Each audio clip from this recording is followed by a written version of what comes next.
Olá, seja bem-vindo ao primeiro episódio do podcast da IPS no Brasil.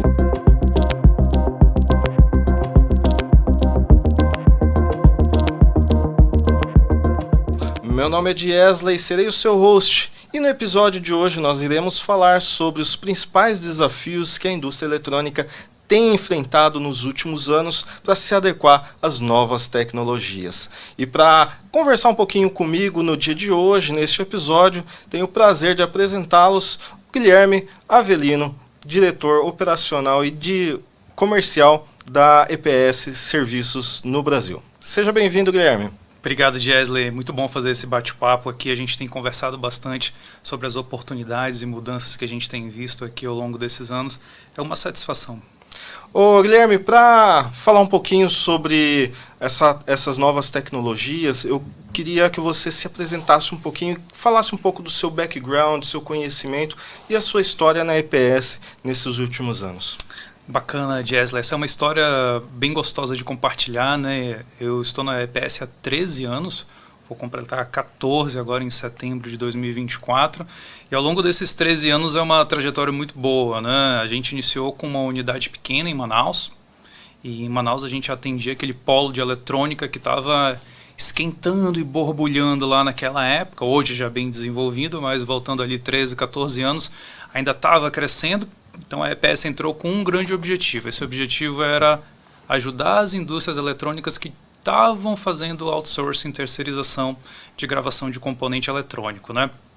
De lá para cá, hoje a EPS continua em Manaus, firme e forte, uma grande indústria hoje, com mais de 9 máquinas automáticas atendendo aquele mercado na área de gravação, enfitamento e algumas outras atividades que vão desde produção de fitas pockets, a gente vai falar um pouquinho delas, estão aqui atrás de mim, e o mercado mudou bastante. Então tivemos ali grandes mudanças e continuamos a acompanhar. Agora aqui em São Paulo, Americana, temos uma unidade e vejo que essas mudanças ainda estão borbulhando e vão começar a aumentar, mas principalmente na área de eletrificação, automotivo, ou que a gente conversava um pouquinho mais antes. A mudança que a gente vem do mecânico, qualquer componente, qualquer máquina mecânica que está virando eletromecânica, aí entra um software que hoje faz uma conexão em Bluetooth, IoT, um item de segurança, que mais adiante ela vai virar talvez 50% eletrônico, e é ali que a EPS é uma solução segura, confiável e rápida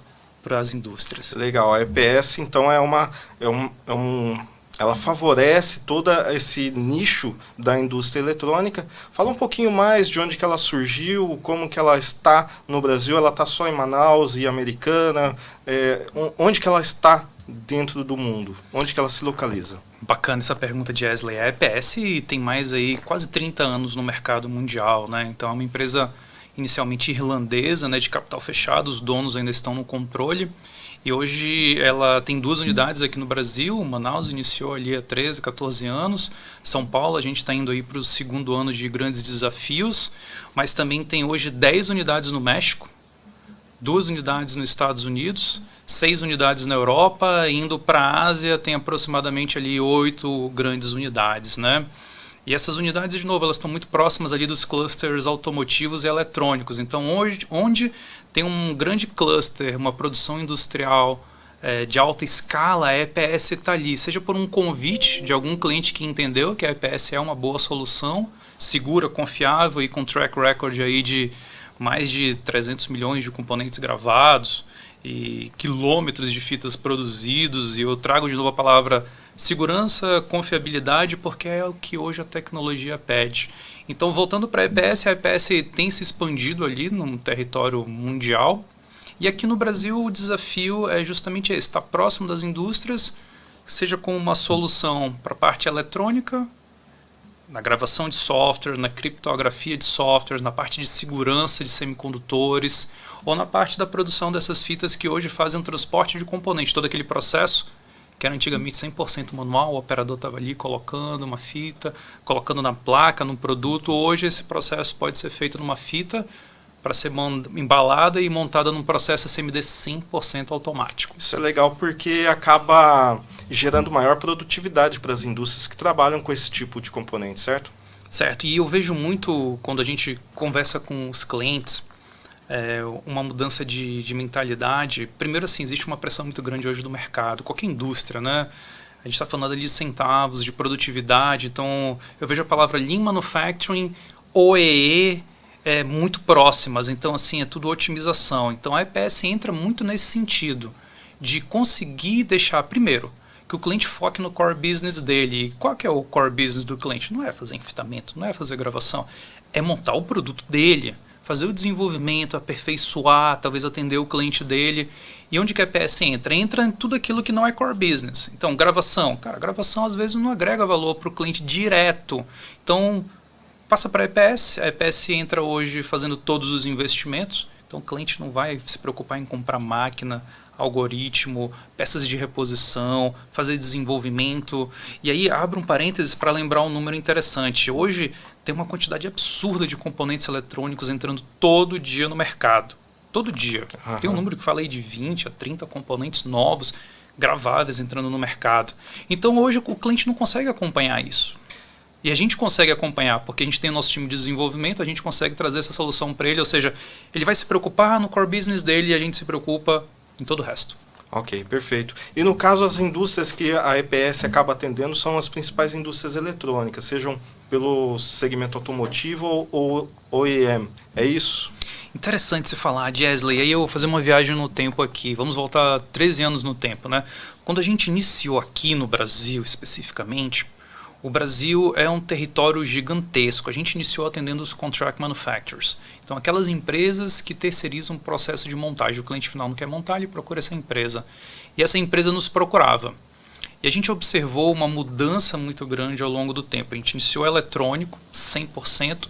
Depois a gente começou a entrar com soluções mecânicas. Então, respondendo a sua pergunta, hoje a gente tem um portfólio que vão desde indústrias eletrônicas, mecânicas, eletromecânicas e indústrias que estão trabalhando na área de segurança. Muito legal, Guilherme. E nesse caso, olhando para esses últimos anos, que voltando mais ao tema do nosso podcast, o que você tem enxergado de desafio dentro dessa indústria, da indústria eletrônica, eletromecânica, enfim, e como que a EPS pode auxiliar nessas mudanças e trazer inovações e otimizações para essas empresas? Puxa, Jesley, essa é aquela pergunta de 1 milhão que a gente pode fazer 10 podcasts. O que eu vejo ali de grandes mudanças, né? O principal, eu vou listar 3. A mudança que hoje é contínua do produto que era 100% mecânico, ele se transformou em eletromecânico, ele está começando a ficar eletrônico, aí quando ele fica eletrônico ele se divide em alguns pilares, né?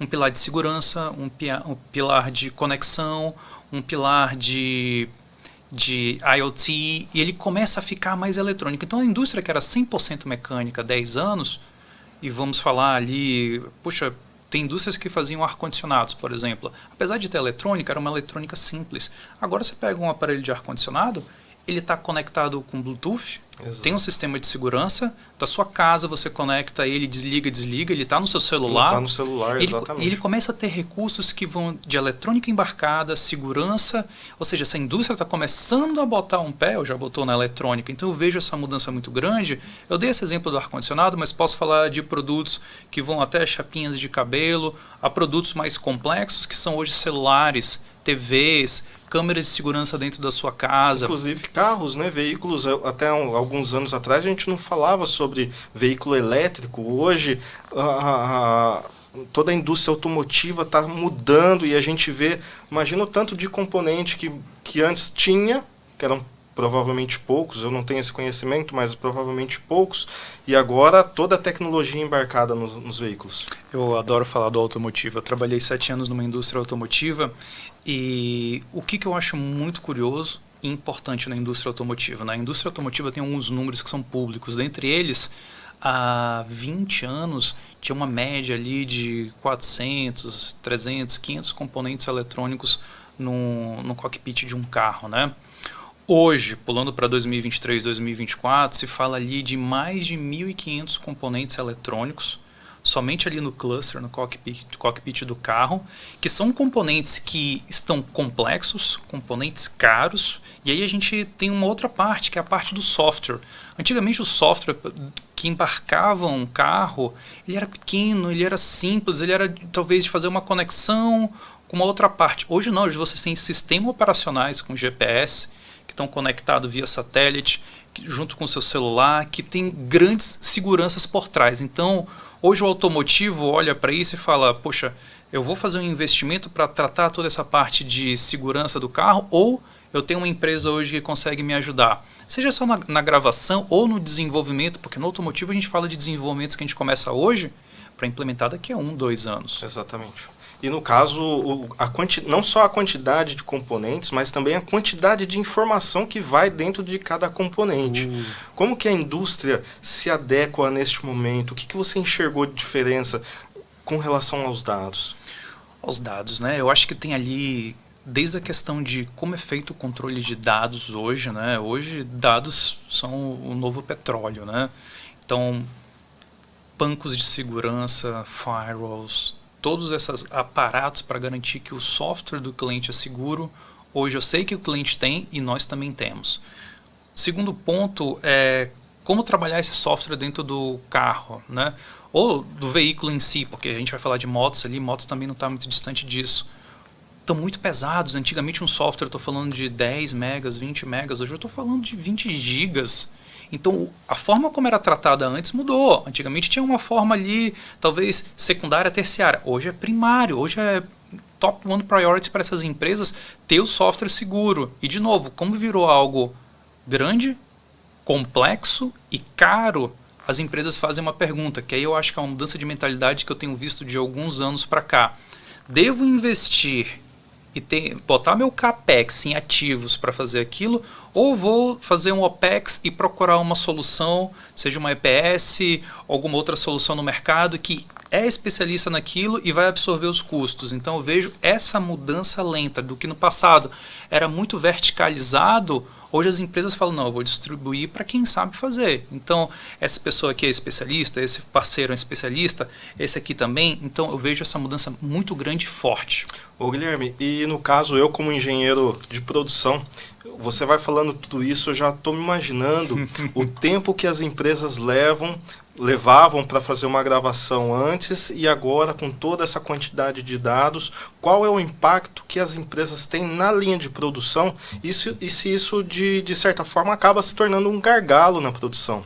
Você falou a palavra-chave, né? Impactos, gargalos, redução de OEE, tudo aquilo que hoje é catastrófico dentro de uma indústria, né? No passado, algumas indústrias faziam isso em circuit, né? Aquele teste que com agulhas que encostava na placa, fazia um teste, gravava um software. Era possível, porque levava 2, 3 segundos, então não era um grande gargalo de produção. Hoje o que a gente observa? Voltando 20 anos no tempo, talvez o tempo de gravação de um componente eletrônico era em média ali 3, 4, 5 segundos. Hoje, voltando de novo ali 2023, 2024, a gente tem memórias complexas como um MMC, um MCP, que o tempo de gravação pode virar 20 minutos. Então você imagina, Jesley, hoje uma indústria administrar isso no processo produtivo dela. Ou ela vai ter diversas plataformas de teste, e aí de novo ela começa a fugir do core business dela, ou ela vai ter um grande gargalo de produção. Então sim, hoje isso, em algumas indústrias específicas, é gargalo de produção. Excelente. E aí, no caso, a EPS ela entra com gravadoras automáticas para poder fazer essa terceirização. Como que você enxerga a terceirização de serviços nesse aspecto das empresas? Eu vejo hoje, Jesley, as indústrias considerando cada vez mais terceirização, e aí é uma conta muito individual, né? Algumas empresas veem isso como um benefício, não vou estar investindo de novo CAPEX, não vou botar ali 2, 3, 4, 5 milhões para implementar uma área segura para fazer esse processo, ou não, vou fazer o seguinte, eu vou pegar isso aqui, vou botar uma parte, vou pagar um valor mensal para a EPS, que é um custo unitário, para fazer o processo de gravação. E como a gente funciona hoje nesse processo, e eu também tenho muito orgulho de falar isso, são máquinas 100% automáticas, com testes elétricos, testes de AOI, testes de coplanaridade nos terminais do componente para segurar que eles não estão desalinhados. Isso vai gerar um problema, seja um retorno de campo ou até mesmo um recall no caso mais complexo. A gente vai adicionar criptografia se necessário. a gente vai fazer o desenvolvimento com o cliente. Então, hoje a EPS, Jesley, não é só hoje um fornecedor que você entrega a solução, ela recebe. Ela vai te acompanhar nesse processo. Ela vai desenvolver junto com os engenheiros, dizer, esse processo aqui está robusto, o algoritmo de segurança é dessa forma. E mesmo que o cliente tenha, às vezes, já a solução pronta, o que o nosso time de desenvolvimento lá da República Tcheca faz? Lá eles têm vários engenheiros eletrônicos, automotivos, mecatrônicos, de software e segurança. Eles vão dizer, olha, nossa recomendação é A, B, C, ou então, pessoal, isso aqui está ok. Excelente, Guilherme. Bom ver que a empresa ela acaba proporcionando algumas soluções bastante complexas, mas que de certa forma ajuda a empresa a ganhar um pouco mais de produtividade, com todos esses indicadores de produtividade, como o AEE, enfim, você consegue aprimorar junto aos seus clientes. E no caso, vamos pensar agora não só na parte de componentes, o que mais de solução que a EPS pode trazer para os seus possíveis clientes? Eu vou, Jesley, fazer o seguinte, atrás de mim aqui, não só embelezando o nosso podcast de hoje, eu tenho as nossas fitas transportadoras, né? O que são as fitas transportadoras, o que elas fazem, como elas trazem benefício e vantagem para os clientes, né? No passado, não muito distante, como eu te falei, né, havia um processo de montagem manual que era aceito pelas indústrias. Então hoje, no passado, ficava um operador colocando um item que talvez vinha a granel para ele colocava na placa ou ele colocava numa estação, que no futuro passava numa máquina de solda e depois passava no SMD, etc. Né? E o que as indústrias viram? Né? Tempo é dinheiro, precisamos otimizar os processos, nossos indicadores estão sob pressão, o cliente final quer automação. O que a EPS fez? A EPS desenvolveu, Jesley, o que a gente chama hoje de Carrier Tape. E o que é o Carrier Tape? O Carrier Tape é uma fita customizada, feita na dimensão do componente do cliente, que tem como objetivo permitir hoje que qualquer item seja enfitado em carretel de SMD. Então, essa fita aqui que está na minha mão, eu vou mostrar um pedacinho dela para a gente, ela é uma fita feita de material antistático, na dimensão exata do componente do cliente, ou seja, é customizada, o componente do cliente entra aqui, depois ela é selada, e ela é enviada para o cliente já num carretel de SMD. Ou seja, aquele processo que era manual, hoje o cliente pode fazer facilmente na linha de SMD dele. Então, ele pode otimizar os recursos dele, reduzir mão de obra, se for um valor estratégico para ele, e principalmente trazer automação e segurança no processo SMD. E aí o interessante, Jesley, é que inicialmente a gente desenvolveu esse processo aqui no Brasil, que já está ativo seja lá na nossa unidade de Manaus, quanto também na nossa unidade de Americana aqui em São Paulo, focado em componentes eletrônicos, 100% em componente eletrônico. Mas a gente observou o quê? Que tinha cliente que tinha uma pequena PCB, um conector, um shield metálico. Outras peças que não é necessariamente eletrônico, mas faz parte ali da montagem da placa. E o legal é que o cliente mostrou para a gente a necessidade dele. Daí, de novo, a importância da gente estar nessa cadeia de valor próximo do cliente. Quando o cliente chegou para a gente, ele fala assim, EPS, eu tenho esse componente aqui, consigo otimizar ele, consigo colocar numa fita para montar ele no meu processo SMD, o que a gente faz? Nossos especialistas recebem um datasheet ou uma amostra e retornam ali em 24, 48 horas já um estudo de viabilidade técnica, que aí vai dizer pode, não pode, aqui estão as condições. Muito legal, Guilherme. E no caso, com essa fita, então, ela permite ao cliente ganhar ali mais repetibilidade, reprodutividade do seu processo de produção. E no caso a EPS, ela envia, ela faz todo esse enfitamento ou ela pode vender também a fita? Às vezes a pessoa já tem, a empresa já tem ali a máquina de fazer o enfitamento, mas precisa desse material, a EPS fornece? Veja, eu vou dar dois exemplos muito interessantes, né? Tem hoje indústrias que preferem fazer da seguinte forma, Jesley, eles enviam para a EPS o material, seja granel, tubo, bandeja, e diz, EPS, eu quero receber ele em carretel de SMD, eu só quero receber ele, colocar no meu SMD e montar. Tudo bem, a gente faz esse processo, a gente produz a fita, de novo, essa fita aqui, a gente enfita com as nossas máquinas automáticas, a gente sela, embala a vácuo se for um componente eletrônico, manda com cartão de umidade, o cartão, o dissecante gel, e o cliente só monta no SMD. Essa é a primeira opção. Mas tem cliente, como você falou, ele já tem às vezes a capacidade técnica lá, e ele fala, EPS, eu quero receber só essa fita. Você me manda só o QR Tape? Sim. A gente produz o QR Tape sob demanda, a gente envia nessas flanges para o cliente, e ali ele pode fazer o transbordo da forma como ele quiser. E a gente tem esses insumos de Easley disponíveis para aqueles tamanhos padrões dos mercados, tanto aqui em São Paulo quanto lá em Manaus, e a gente desenvolve. O cliente passa para a gente o desafio e a gente consegue colocar um ferramental novo, exclusivo para o componente dele. Bacana, Guilherme. Então, você tem ali a possibilidade de atender com os componentes que já existem, que já são padrão de mercado, ou também as componentes, aquelas que poxa, nunca vi uma QR Tape dessa componente, mas seria possível enfitar? E aí é feito, então, o estudo de viabilidade técnica. Sim, Jesley. E sabe o que aconteceu recente? Um caso que eu achei bem interessante, né? Um cliente nos procurou, uma grande indústria, e ele falou, olha, eu recebo essa peça, era uma peça metálica, mas eu não quero ela assim, eu recebo ela num bag, sei lá, 500 peças juntas, e o processo dele montava. E ele apresentou para a gente quem era o fornecedor dele e falou, fornecedor de peça estampada, metálica, conversa com a EPS. Ou seja, a gente acabou descendo na cadeia do próprio cliente para ajudar a cadeia dele. Ou seja, quem produzia aquela peça metálica não sabia que existia uma solução preferível para o cliente dele, e a gente integrou esse processo.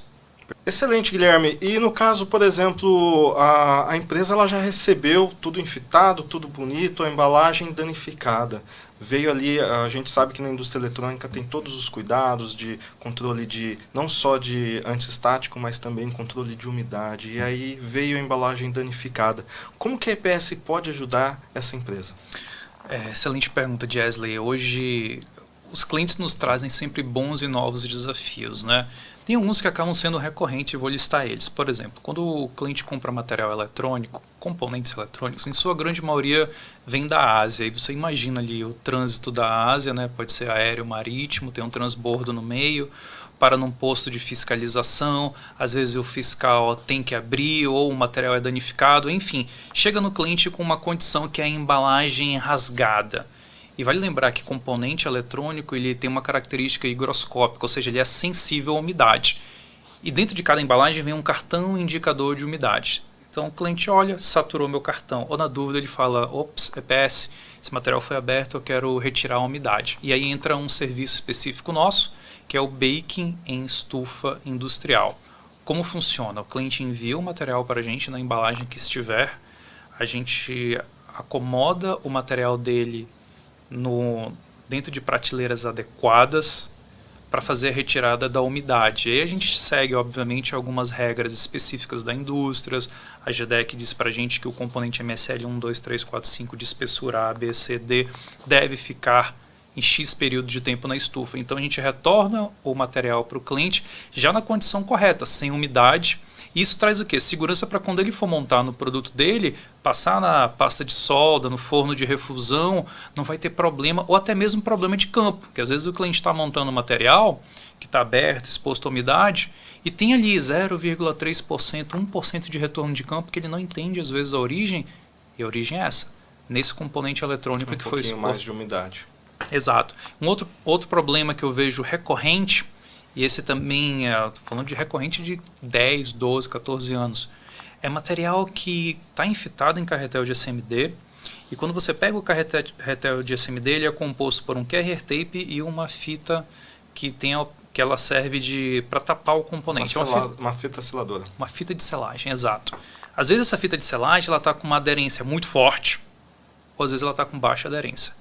E o que isso causa? Quando ela está muito forte, e aí você tem um processo automático na máquina de SMD que puxa a fita. Se a aderência está muito forte, a máquina puxa, a fita não vem, ela quebra. Na hora que ela quebra, os componentes vão para todos os lados. Então, se perde componente eletrônico, se danifica componente eletrônico, o processo para. O que a gente faz? A EPS tem a solução de trocar 100% do processo de selagem. Então, a gente devolve o componente para o cliente.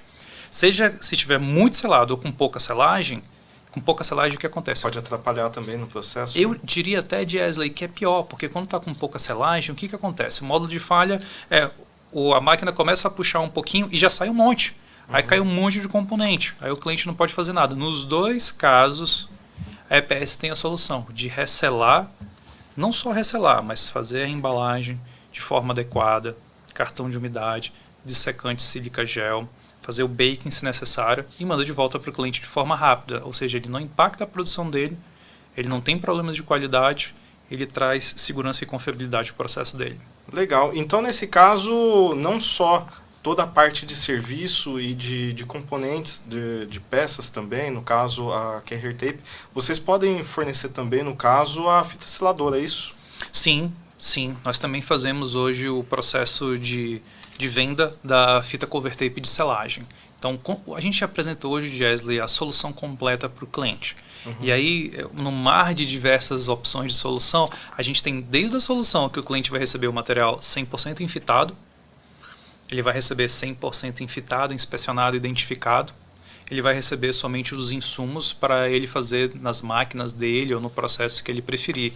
E tem cliente nosso, Gesley, que é curioso. Ele faz dentro da fábrica dele o processo, ele só compra os insumos para a gente, mas de vez em quando ele liga para a gente e fala: EPS, preciso de uma ajuda.